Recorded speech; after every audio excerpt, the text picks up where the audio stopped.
Alice in Wonderland, Chapter 3. A Caucus race and a long tail. They were indeed a queer-looking party that assembled on the bank. The birds with draggled feathers, the animals with their fur clinging close to them, and all dripping wet, cross, and uncomfortable. The first question, of course, was how to get dry again.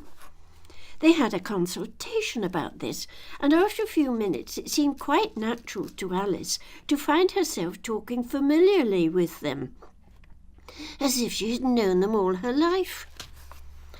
Indeed, she had quite a long argument with the Lory, who at last turned sulky and would only say, "I am older than you and must know better." And this Alice would not allow without knowing how old it was. And as the Lory positively refused to tell its age, there was no more to be said. At last, the mouse, who seemed to be a person of authority among them, called out, "Sit down, all of you, and listen to me. I'll soon make you dry enough." They all sat down at once in a large ring, with the mouse in the middle. Alice kept her eyes anxiously fixed on it, for she felt sure she would catch a bad cold if she did not get dry very soon. "Ahem," said the mouse with an important air. "Are you all ready? This is the driest thing I know. Silence all round, if you please."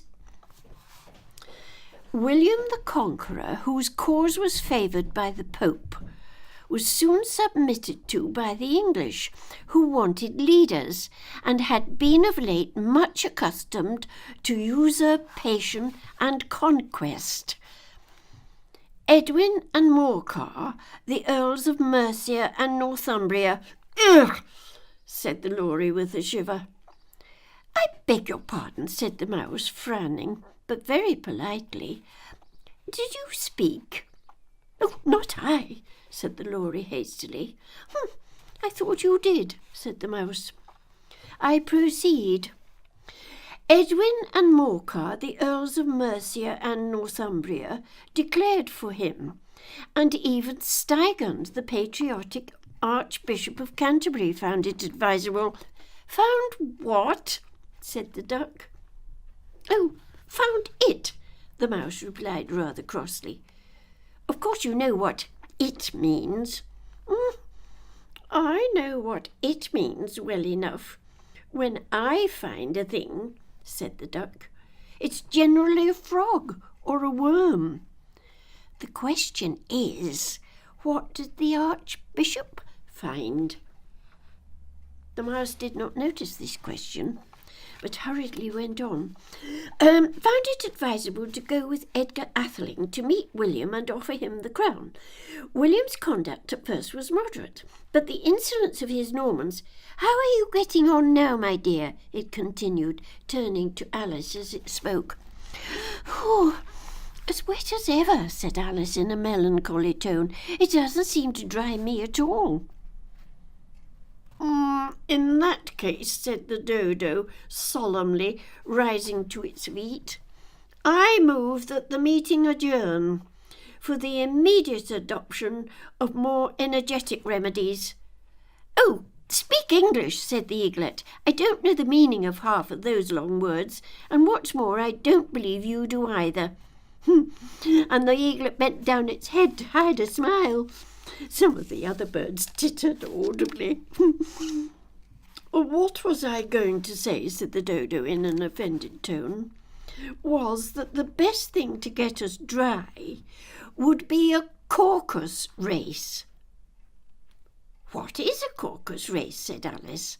Not that she wanted much to know, but the dodo had paused as if it thought that somebody ought to speak, and no one else seemed inclined to say anything.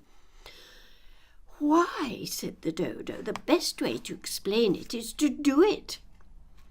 And as you might like to try the thing yourself some winter day, I will tell you how the dodo managed it. First it marked out a racecourse in a sort of circle. The exact shape doesn't matter, it said. And then all the party were placed along the course here and there.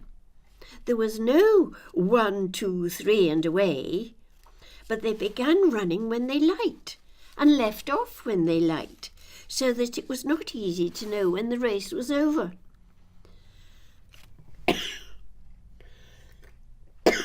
However, when they had been running half an hour or so and were quite dry again, the dodo suddenly called out, "The race is over!" And they all crowded round it, panting and asking, "Oh, but who has won?"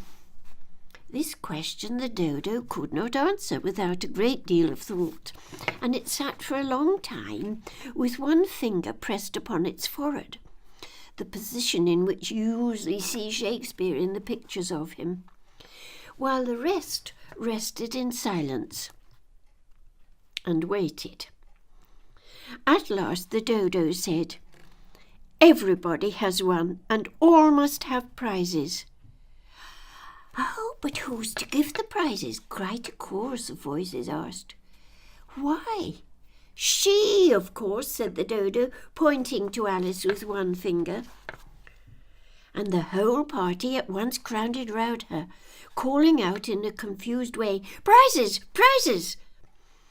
Alice had no idea what to do, and in despair she put her hand in her pocket and pulled out a box of comfits. Luckily the salt water had not got into it, and handed them round as prizes. There was exactly one apiece all round. "Oh, but she must have a prize herself, you know," said the mouse. "Of course," the dodo replied very gravely. "What else have you got in your pocket?" he went on, turning to Alice. "Oh, only a thimble," said Alice sadly. "Hand it over here," said the dodo. Then they all crowded round her once more, while the dodo solemnly presented the thimble, saying, "We beg your acceptance of this elegant thimble." And when it had finished this short speech, they all cheered. Hooray! Alice thought the whole thing very absurd, but they all looked so grave that she did not dare to laugh, and as she could not think of anything to say, she simply bowed and took the thimble, looking as solemn as she could. The next thing was to eat the comfits. This caused some noise and confusion, as the large birds complained they could not taste theirs, and the small ones choked and had to be patted on the back. However, it was over at last, and they sat down again in a ring and begged the mouse to tell them something more. "You promised to tell me your history, you know," said Alice, "and why it is you hate C and D," she added in a whisper, half afraid that it would be offended again. "Oh, mine is a long and a sad tale," said the mouse, turning to Alice and sighing. "It is a long tale, certainly," said Alice, looking down with wonder at the mouse's tail. "But why do you call it sad?" And she kept on puzzling about it while the mouse was speaking, so that her idea of the tale was something like this. "Fury said to a mouse that he met in the house, 'Let us both go to law. I will prosecute you. Come. I take no denial. We must have a trial. For really this morning I've nothing to do.' Said the mouse to the cur, 'Such a trial, dear sir, with no jury or judge would be wasting our breath.' 'I'll be judge, I'll be jury,' said cunning old Fury. 'I'll try the whole cause and condemn you to death.'" "You're not attending," said the mouse to Alice severely. "What are you thinking of?" "Oh, I beg your pardon," said Alice very humbly. "Oh, you had got to the fifth bend, I think." I had not, cried the mouse sharply and very angrily. A knot, said Alice, always ready to make herself useful, and looked anxiously about her. A cannot. Oh, do let me help to undo it.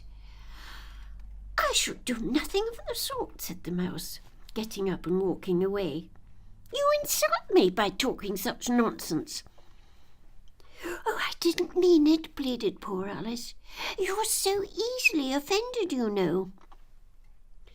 The mouse only growled in reply.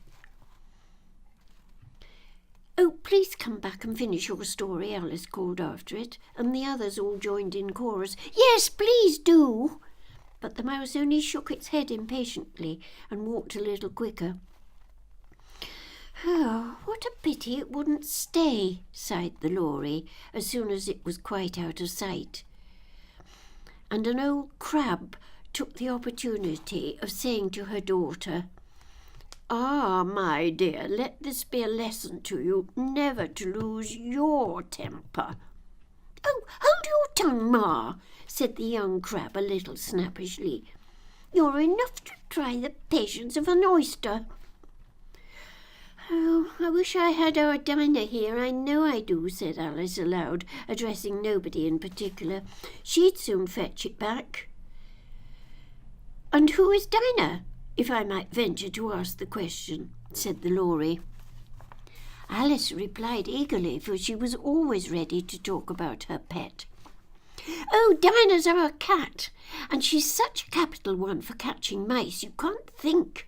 Oh, and I wish you could see her after the birds. Why, she'll eat a little bird as soon as look at it. This speech caused a remarkable sensation among the party. Some of the birds hurried off at once.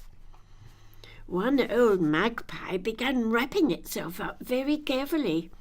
Oh, remarking, I really must be getting home. The night air doesn't suit my throat. And a canary called out in a trembling voice to its children, Oh, come away, my dears. It's high time you were all in bed. On various pretexts, they all moved off, and Alice was soon left alone. I wish I hadn't mentioned Dinah, she said to herself in a melancholy tone. Nobody seems to like her down here, and I'm sure she's the best cat in the world. Oh, my dear Dinah, I wonder if I shall ever see you any more. And here poor Alice began to cry again, for she felt very lonely and low-spirited.